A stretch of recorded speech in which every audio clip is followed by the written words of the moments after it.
Sebab pengalaman saya, kalau tengok pesakit-pesakit yang kronik lah, kalau ikut di Malaysia ni, penyakit-penyakit psikotik yang teruk sikit lah di Kelantan sebenarnya. Kita tengok pesakit ni, mari ke semasa kemarin dapatkan rawatan tu, biasanya dah tidak mendapat rawatan ni lebih pada 10 tahun di sipir rumah.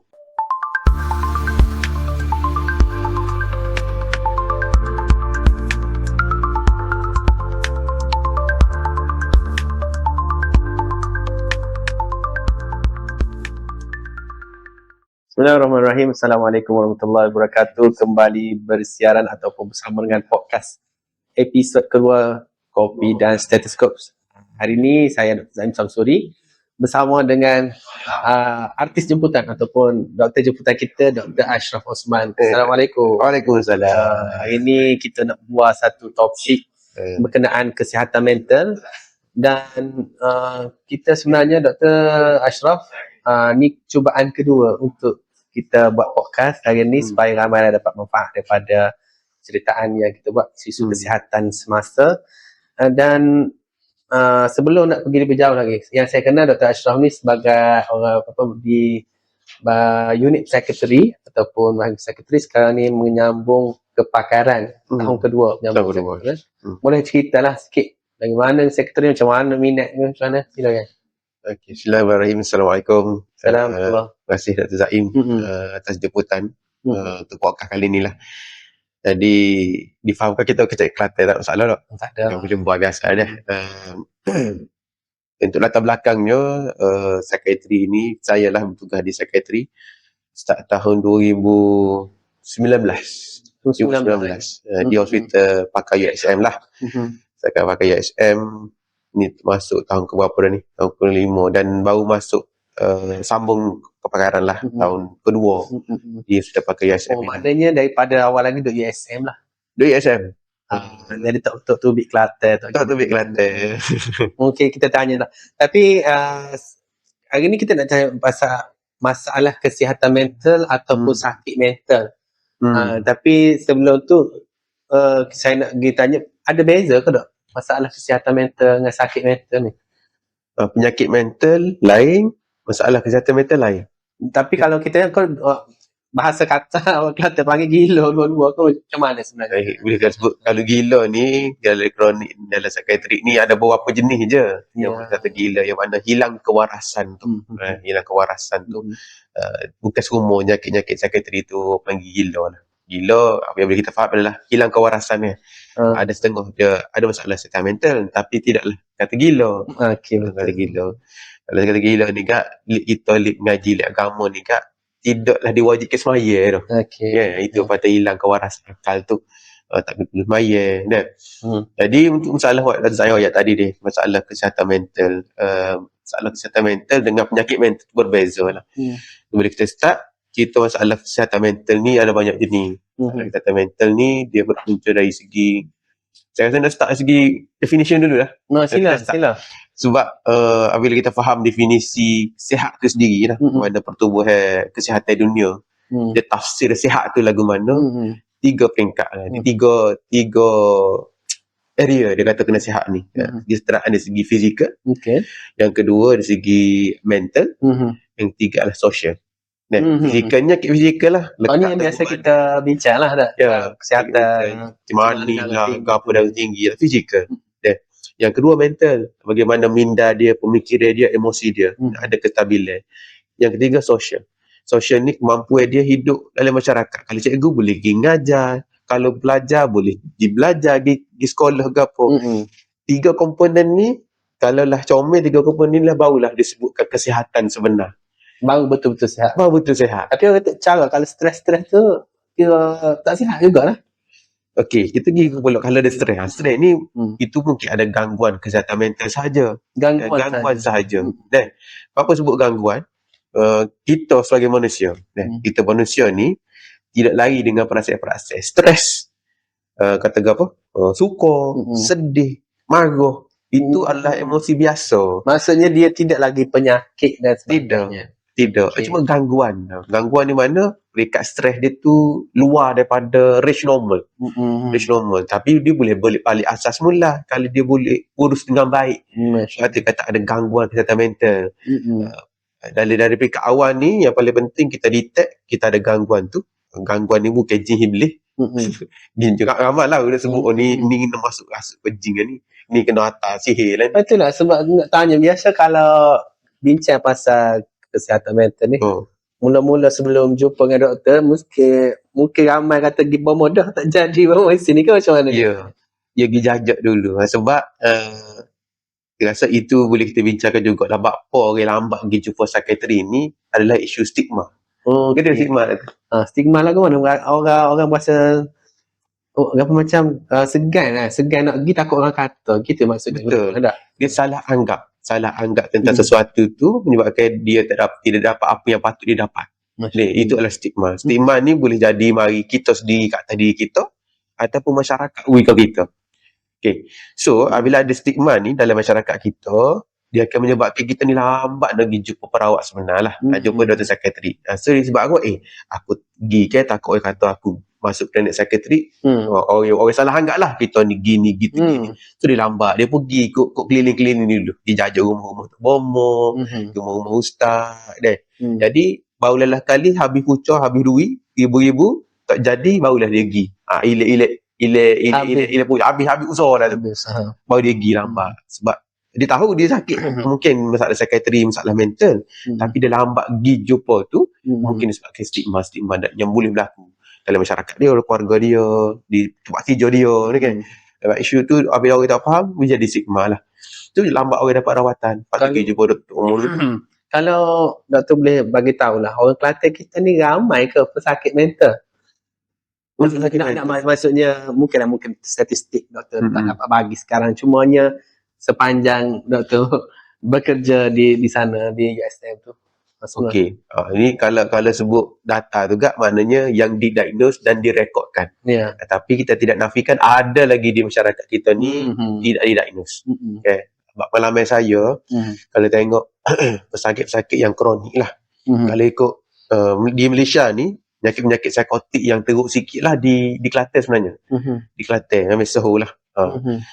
Tadi bila kita tengok pesakit ni mari ke semasa kemarin dapat rawatan tu, biasanya dah tidak mendapat rawatan ni lebih pada 10 tahun di sipir rumah. Dah 10 tahun maknanya dah derita, dah macam-macam lah. Sebab dia bila dia nampak tak normal tu gak, orang kata biarlah tu. Biar.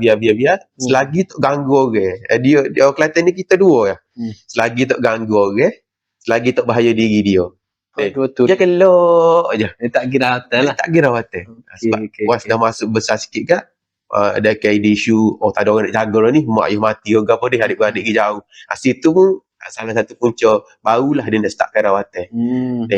Yang ketiga, dah start rawatannya time kita tak ada duit ni, nak minta bantu JKN. Bantu JKN. Barulah pergi hospital, nak pergi ngesah. Sebab apa nak ngesah ni? Nak dapatkan bantuan JKN. Tapi akhirnya rawatan tu jadi lambat.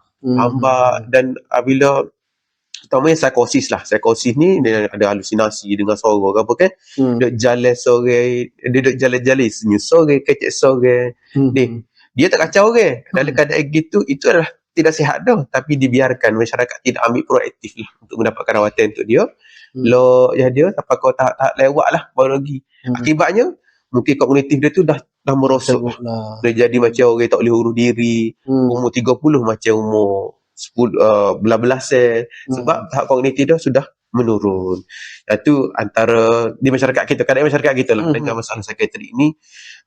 Sebab ada lagi stigma lah. Stigma ni kata ada yang menghalang mereka ni dapat rawatan awal lah. Betul. Kalau boleh sebut, biasa kalau kita bincang penyakit fizikal ni, kita ada punca dia, benda yang menyebabkan dia berlaku. Ada ke sebenarnya saya kata dia memang tiba-tiba dia jadi ke macam mana sebenarnya? Tidak.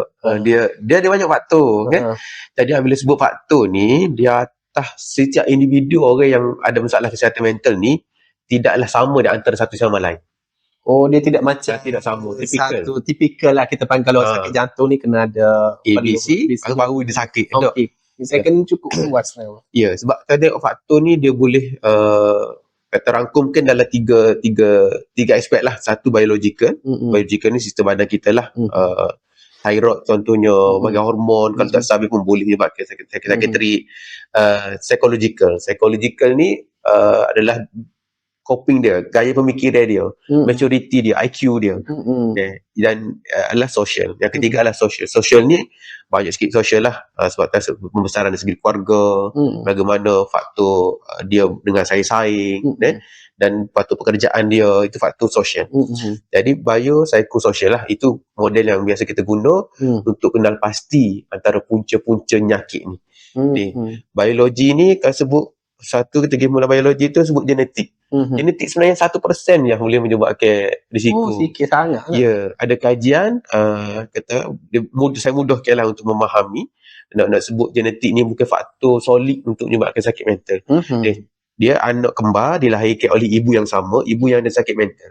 Tapi dibesarkan oleh keluarga yang berbeza. Tapi keluarga berbeza tu tidak sakit, dia ada result yang walaupun daripada genetik yang sama, tidak outcome kepada dua-dua tu penyakit psychiatric dok. Sangat-sangat sedikit lah kalau sebut genetik. Lepas tu dari segi psikologi. Psikologi ni gaya pemikiran lah, gaya macam mana dia urus stres dia, macam mana dia urus negative thought dia. Yang negative thought. Dan yang social ni lah, social banyak-banyak berlaku pada remaja kita lah. Remaja Social pun terlibat jugalah banyak sebab dia dah kata bayang kalau penyakit-penyakit ni, kalau orang tua panggil orang yang pertengahan umur macam stres. Ya saya terbayang lah sebab saya tak pernah duduk di bahagian unit sekretari ni. Yang saya terbayangnya isu rumah tangga dan sebagainya akhir sekali menyebabkan mereka jadi gitu. Remaja ni maknanya main pesakit doktor juga kan macam mana? Ya, dia bukan main lah, tapi ada kategori adolescent. Child adolescent ni memang kita ada unit kelas. Unit kelas untuk kata masalah psikiatrik dalam child adolescent. Untuk data sekarang, tengok kepada kebelakangan ni lah. Yang latest hari tu National Health Mobility Survey kan. Ada tentang remaja 2023. Pesakit kata apa, orang remaja lah umur 19 ni dia buat kajian, dia buat survey yang ada kemurungan. Dia double daripada 2013 ke 2015 silap saya. Berbanding dengan 2023 yang dia dua kali ganda. Dua kali ganda meningkat.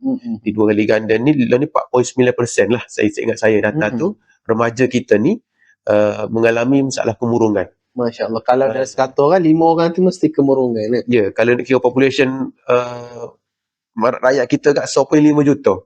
49% yang akan ada kemurungan ni. Dan yang paling saya kejut juga pendapatan tu, 50% daripada orang itu dia ada niat untuk mati diri, toksik hidup dah. Dia putus asa dengan kehidupan, nak bunuh diri. 50% daripada orang yang kata murungkan tadi. Makna saya dulu pernah duduk di klinik remaja lah. Sebelum tu.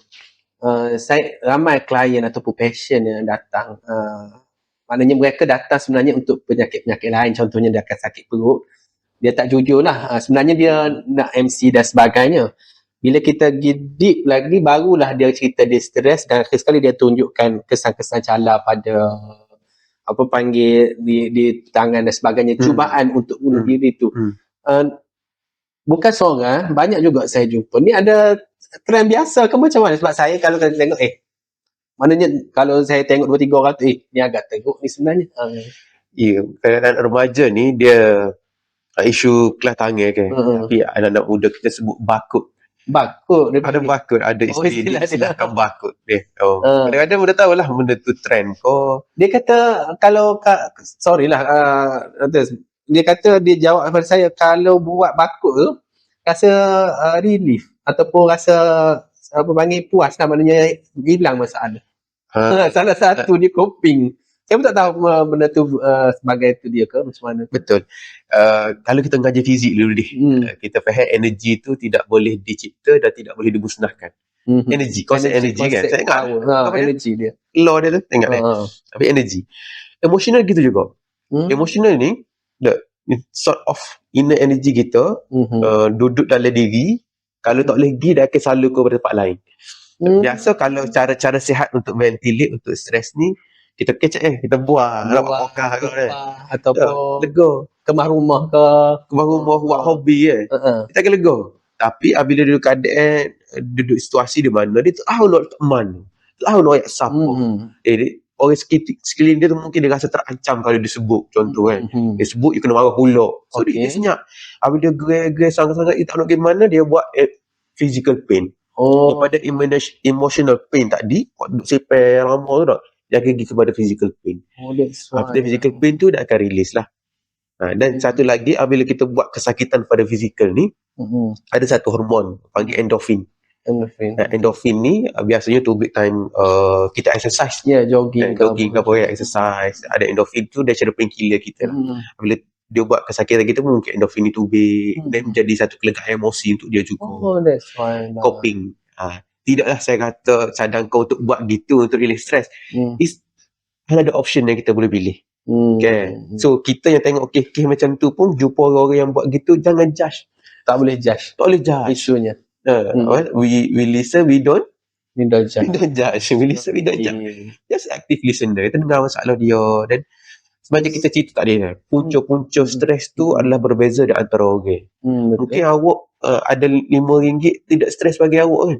Dan mungkin RM5 bagi dia ni stres. Sebab dulu dia dapat 100 hari contoh. Dia hari-hari 100 RM1.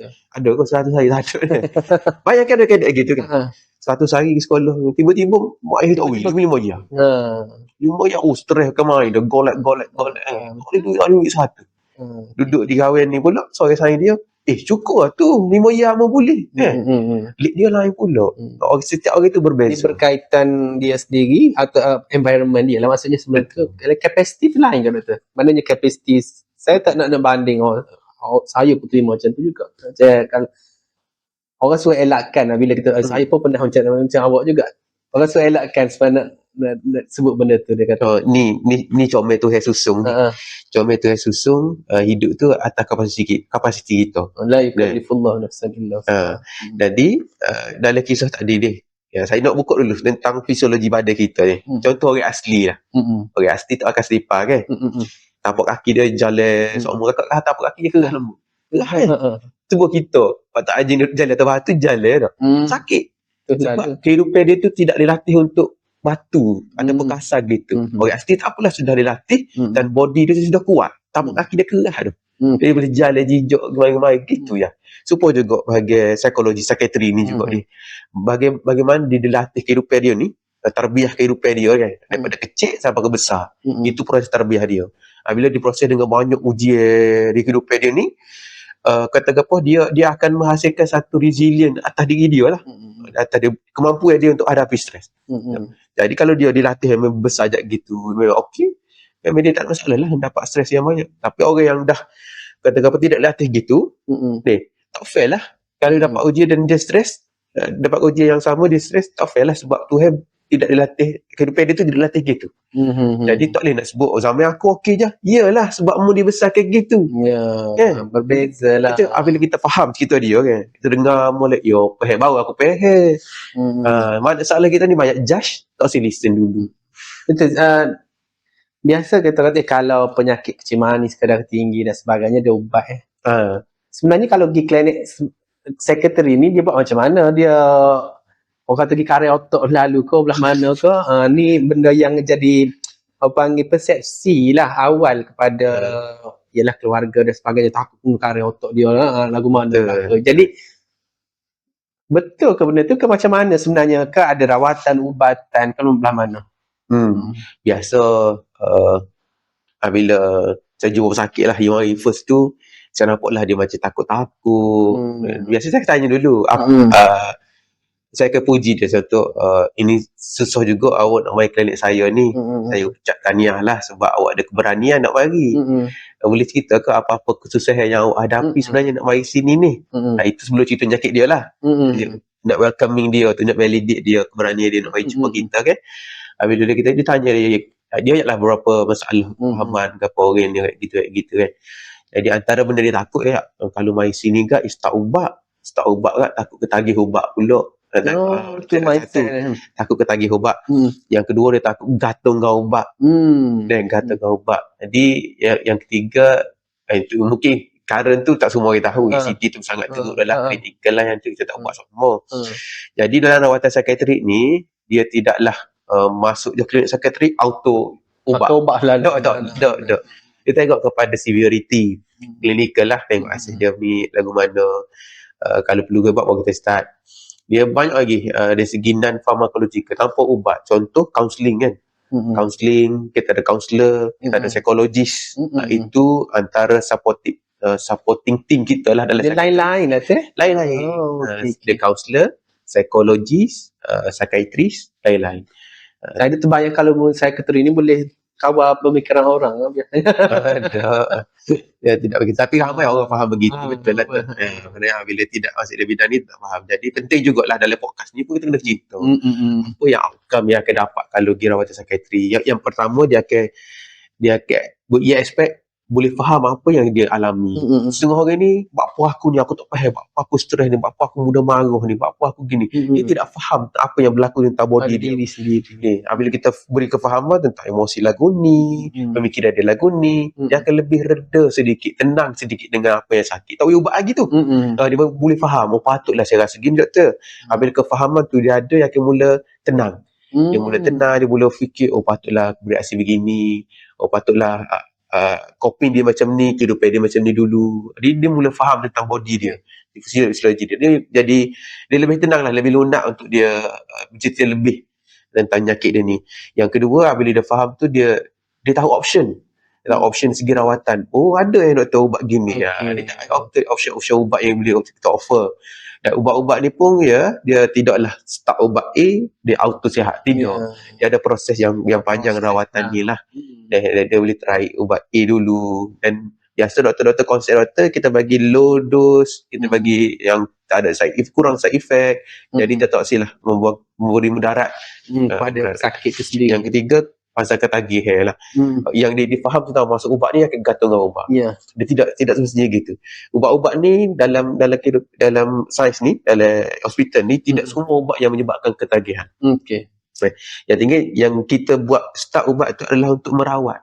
Proses merawat dulu kan. Proses merawat dulu. Ada pantauan. Ada pantauan, ada dos dia tidaklah sampai ketagihan lah. Doktor boleh tak? Sebab doktor dah ada kerja dalam 10 tahun lebih kurang dah. 10 tahun. Pengalaman yang orang panggil bagi kesan lah pada doktor sendiri dalam rawat pesakit. Maknanya mungkin dia daripada tu akhir sekali dia berjaya keluar daripada masalah sakit mental tadi. Boleh doktor share ataupun masalah kesihatan mental. Pengalaman doktor. Sebab nak tahu perjalanan yalah kalau kita pergi kalau kecil manis ni sampai mati orang kata kena pergi ambil ubat. Jadi adakah yang pesakit dah berjaya sembuh macam gitulah. Saya segi tugas sayanya banyak terlibat dengan rehabilitasi. Rehabilitasi psikiatri lah, rehabilitasi psikiatri ataupun community psikiatri. Tu masa saya buat servis saya tu di hospital pakai ISM tu, banyak dengan unit ni dengan bos saya lah. Jadi dalam proses rehabilitasi ni, kalau orang patah kaki, dia sembuh tulang dia tu, kita ajar dia jalan semula. Itu konsep rehabilitasi. Jadi dalam psikiatrik ni dia ada juga psikiatrik rehabilitasi. Rehabilitasi lagu mana dia sihat, dia stabil dah dengan penyakit dia. Kita bantu dia tu pulih sampai dia boleh bekerja. Di psikiatrik ni dalam fokusnya di rehabilitasi psikiatrik ni, bila dia pulih, antara cabaran dia ni nak balik kerja semula. Betul. Nak berhadapan dengan masyarakat. Ya, dia sihat dah, makan ubat molek dah. Tapi dia akan kurang keyakinan. Dia pergi hijau, dia tengok pelik dia. Lepas tu, yang malangnya juga kalau dipecat. Sebabnya ada penyakit mental, mu dipecat. Dia dihalang daripada bekerja seperti orang lain. Dia sihat dah. Itu antara cabaran-cabaran pesakit kita lah. Lepas pada dia sihat pun, orang duduk judge dia lagi. Itu antara halangan-halangan. Jadi, rehabilitasi psikiatrik ni adalah satu unit yang kita bantu dia boleh bekerja semula. Dia duduk dengan kita train, dia buat kalau di USM ni bawah mentari USM lah. Ajar dia buat kerja semula. Dia start proses urus diri dulu, urus komunikasi dan urus untuk jana duit untuk diri dia.